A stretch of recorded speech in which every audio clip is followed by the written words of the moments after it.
Well, if you've been paying attention to what's been coming out of the Biden White House over the past few days, you might be horribly confused. On the one hand, you're getting messages of regime change from President Biden in Warsaw, calling for Vladimir Putin to be removed from power. He's going and speaking to troops, and it was caught on video where he's actually telling troops that U.S. troops that you're going to be in Ukraine in a few days. You'll see you'll see on the front lines. You'll see what it's like there. Don't worry, you're going to see. You're going to see. So U.S. troops are now going to be sent into Ukraine. That's what he's telling these troops. Which we have been told would not be the case. Yeah, absolutely not going to happen. So the president was given an opportunity yesterday by the reporters who, of course, fall at the feet of the White House and kiss the feet of the White House, gave him every ample opportunity yesterday to walk his statements back. After all, that's what the White House has been doing over the past 24 hours. They've been walking his statements back. No. We don't believe in regime change. Instead, the president didn't take the bait. He went the opposite direction and doubled down. So listen to President Biden doubling down on his position on regime change. That Putin can't remain in power. Or do you now regret saying that because your government has been trying to walk that back? Did your words complicate matters? Well, you asked three different questions. I'll answer them all. Number one, I'm not walking anything back. Oh. The fact of the matter is I was expressing the more outrage I felt toward the way Putin is dealing in the actions of this man. Just brutality of it. Half the children in Ukraine. I just come from being with those families. What does that even mean? So he's like glancing down at cue cards, by the way. Did you notice that? Like he's reading off of cue cards. Yeah. So he's like, I'm not walking anything back. Answer them all. Number one, I'm not walking anything back. Watch. Let me read this. The fact of the matter is, I was expressing more. The way Putin is. I'm going to read this because I can't speak from the hip here anymore, apparently. I don't know. But I'm not walking anything back. I'm not walking anything back. He probably got his hand slapped from the Ukraine. I know. Like he just ran in the half the children of Ukraine, and I was with these families. What is he talking about? What is he talking about? I mean, this is a president who literally has made major mistakes over the past 24, 48 hours, even beyond that. And his administration has been on cleanup duty. He's had a Secretary of State. He's had other members of his cabinet on national television cleaning up this mess. Yes. You've had Jake Sullivan out there. You had Anthony Blinken. We played his sound yesterday here on the show. Clean up mess, clean up on aisle 5. And he goes out there and says the same thing over again. Well, Edward Smith in the chat makes a good point. What if Putin had said this exact thing, right? We would consider that a declaration of war to some level. Great point. This would escalate our level of engagement greatly. Yes, think about what we did when when Saddam Hussein, there was talk of Saddam Hussein wanting to kill George H.W. Bush. What did his son do? Like, talk about revenge, fabricated a war to go into that country to capture Saddam Hussein in a spider hole and then have him hung in front of the world, right? So we don't tolerate that kind of talk. And the United States position on regime change is we don't ever support regime change. Like, that's not the United States position to be involved in any kind of regime change. Yeah, I mean, we didn't do anything in Venezuela at all. No. Well, you can do it publicly. You can't say it publicly, but you do it anyway. That's the United States position, right? You just don't say it, but you just do it, right? You send the CIA in to try to overthrow Castro. That's what you do on the side, but you don't say it publicly. Well, it's interesting that the United States has. Go ahead. Label the people that call it out as conspiracy theorists. Right. Oh, yeah. And even though there's whole books written about it, and it's all factual, it's all there. It's not a conspiracy theory at all. Go ahead. Well, what's interesting is the United States has this stance of we're going to say tough words to our sympathetic press. We don't want this guy in power. We feel empowered that we're winning, that kind of thing. But then we don't want to put boots on the ground. We don't want to really support Ukraine because Russia will then come back at us, and we don't really want to be fighting this directly. Well, now a spokesperson for Russia says that they are basically this close to considering these sanctions an act of war. Yeah, we're going to send 1,000 mercenaries to Ukraine. I mean, right. As a result of this. And so what is war then? I mean, economic war, you're crushing a country economically. Right.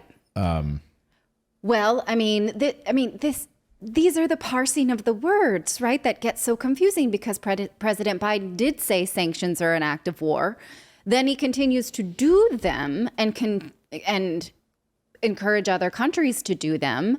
And then he says, well, we won't have boots on the ground, but we will. It's hard to say what they're actually doing, what tough talk is for us, right, in the West to feel like we're gaining ground, we're on the right side, and then what tough talk is for them that's threatening and deterring, but not so much that it doesn't reverberate. So one big piece of this, there are three big moments, I think. The one big piece was the regime change comments, right? That was like, holy smokes, did he just say that?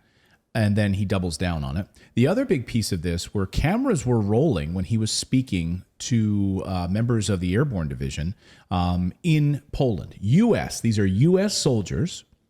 I guess they didn't realize that the audio was turned on, and he was there speaking to these soldiers, telling them that, hey, in a few days, you're going to see the front lines of Ukraine. You're going to be there. You're going to see the families. When you're in there, you're going to do your... So he's telegraphing, telling them that these paratroopers are going to... These are paratroopers, by the way, that you guys are going to be in Ukraine. What?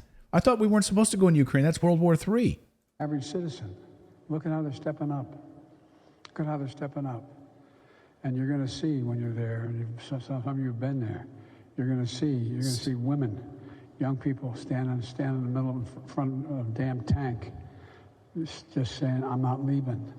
I'm holding my ground. Okay, so are some you? of you have been there, and some of you will be there. You're going to see this. You're going to see this. Don't worry about it. You're going to see this. Now, apparently the White House didn't even know that this audio, this was being filmed, because they denied it. They denied that he ever said these things. And then it was shown to them later that, no, in fact, you did say this. This was actually said. And then it sounded like, when one of the reporters says, it sounded like you told the U.S. troops that they were going to Ukraine. It sounded like you said it was possible the U.S. would use a chemical weapon. It sounded like you were calling for regime change in Russia. Biden says none of those three occurred. Oh, yeah, here's the chemical weapons moment, by the way, a few days ago. Clarify on chemical weapons. If chemical weapons were used in Ukraine, would that trigger a military response from NATO? It would trigger a response in kind.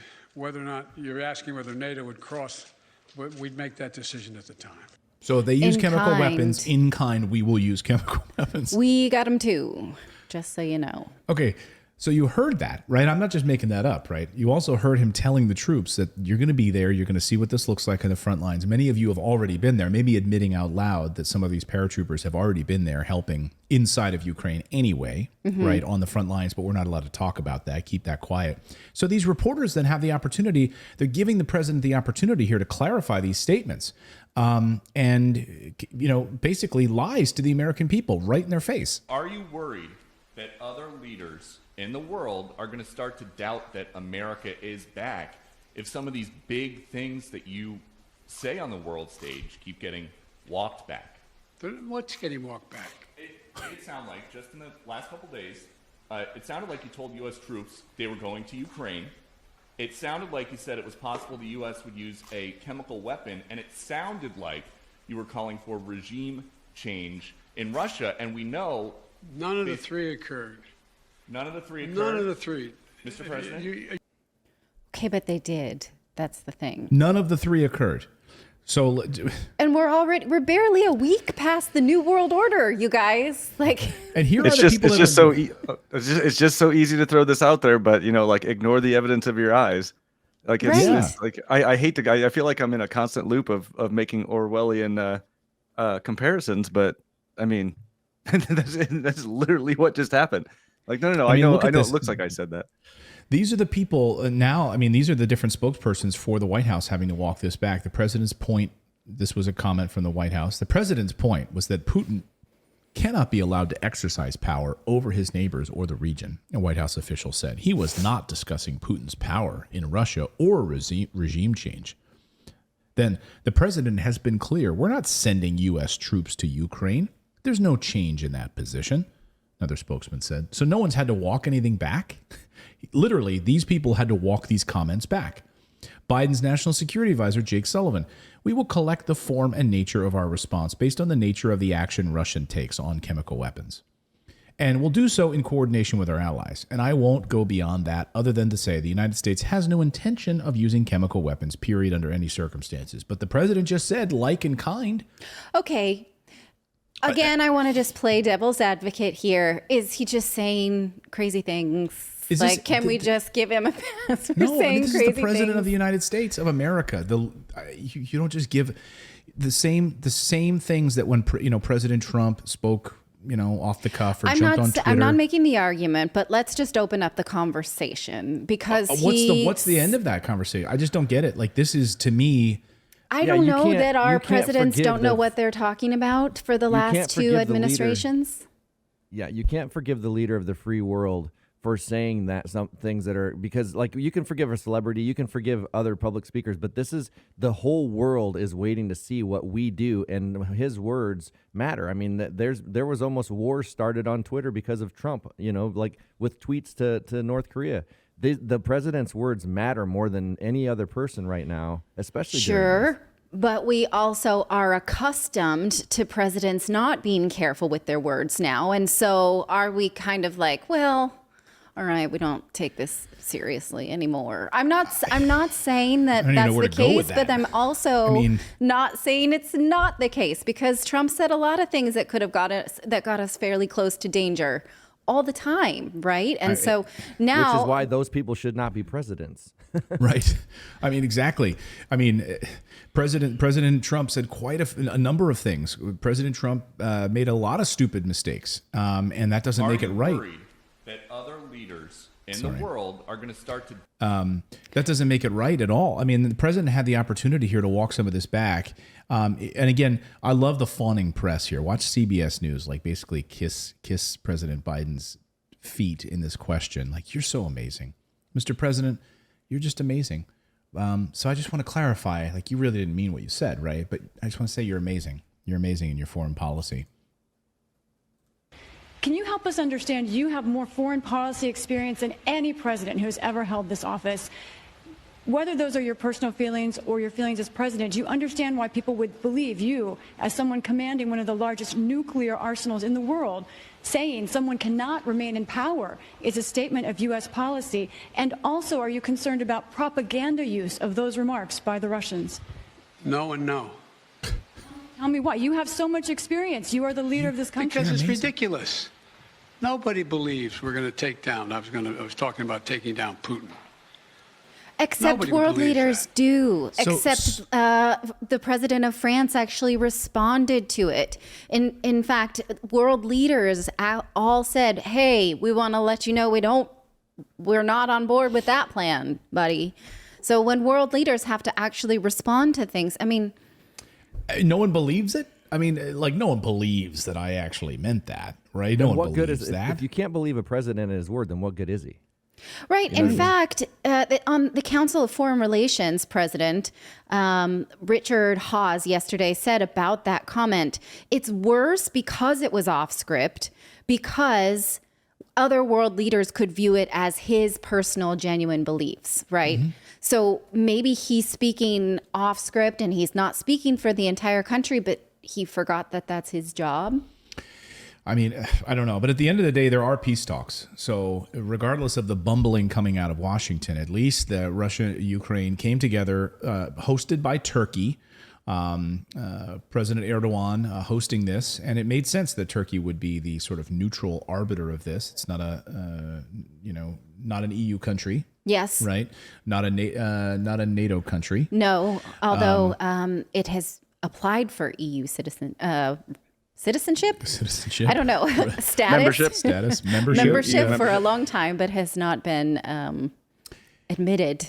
So among the Russian, you're right. Among the major Russian demands in all of this, apparently from both sides, both the Ukrainian and the Russian side walked away from these talks saying that they were positive that Russia would agree to reduce its military presence in the capital, Kiev, and that its main focus would be on the Donbass region. And that seems to be where the focus is going to be now, which is securing the Donbass region. I guess Crimea, of course, will be a major piece of this, and the saying that this is a Russian piece of land of Crimea, but that appears to be what is on the table at this hour. Is the Donbass region is the main focus right now. Yes. Well, I really hate to say this, but this is like for a very, very, very, very long time. It's if you're on the side of the United States, you're on the wrong side. Like that has just been proving itself over and over and over again throughout, decades when it comes militarily. In what way? Like, well, yes. I agree. I just mean everything that we're doing around the world, and we're saying we're doing it under the auspice of peace or this, like, and we're bombing, we're helping with the genocide in Yemen, like all the things we do, the atrocities we do. If you're on the side of what we're doing, you're on the wrong side. Well, all you need to do is look at Iraq for like modern history to see like some context on that, right? Like the countries that were the coalition of freedom, right? The Freedom Coalition to go into Iraq, Great Britain, etc., manufacturing a war, right? Pushing for obviously weapons of mass destruction in that country, talking about weapons of mass destruction, on and on and on, right? And all you need to do is see that that wasn't the case, and that those countries that had aligned themselves, Tony Blair, arguably they're war criminals. Yes. They're war criminals. Well, but I also think that's a bit simplistic too. Like if we sort of just parse it out, like whatever the United States is doing, I'm against it, then we miss the nuance of any given conflict. But I do feel like the United States is drumming up a lot of propaganda at this point. If you like this content, be sure to subscribe to the channel. Also, we have a membership program. For the price of a cup of coffee once a month, you can support independent journalism just by going to morninginvest.com/join. You get access to exclusive videos, plus the ability to join and chat with us live. We really appreciate your subscription, and you are supporting independent journalism.